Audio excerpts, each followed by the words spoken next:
I want to go now to retired Army Lieutenant General Ben Hodges. And General, I want to begin with you with some extraordinary footage that was first published by the Wall Street Journal. What we're looking at here is a trench, right? A desperate Russian soldiers in this trench, trapped there. An armed Ukrainian drone is flying above him. And this is on the utterly destroyed front lines in Bakhmut. So you see this soldier, right? And you see the explosions around him.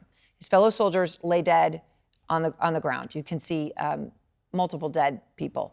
So he's pleading for his life, communicating by hand gestures with the drone, right? Which is someone operating the drone from far away. So he's communicating. You see there.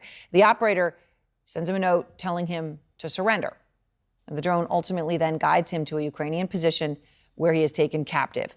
It is pretty stunning footage to watch, General. What do you think of it as you see it?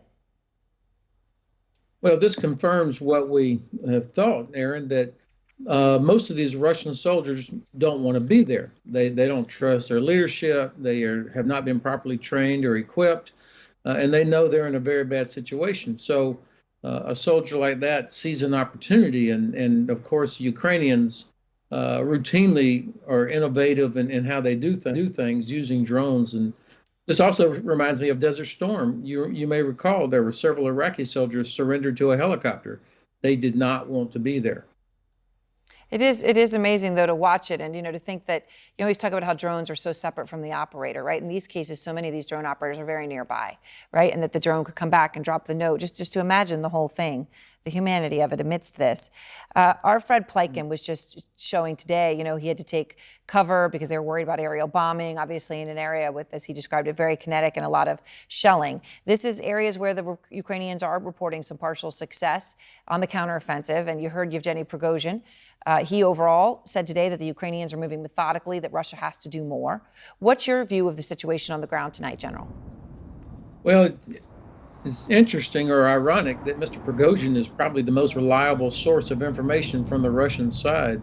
It's in his interest, of course, for the Russian general staff to be made to be ineffective.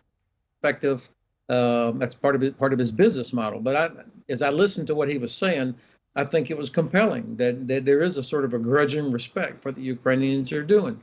On the Ukrainian side, they have taken the road now to liberate Crimea, to eject the Russians from their country, but it's still early days. As you know, I mean, there's going to be a lot of confusion, reporting coming back to commanders about what's happening.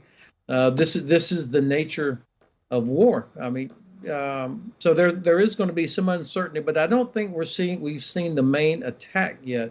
When you start seeing 2 or 3 large armored brigade, hundreds of vehicles together, that's the main attack.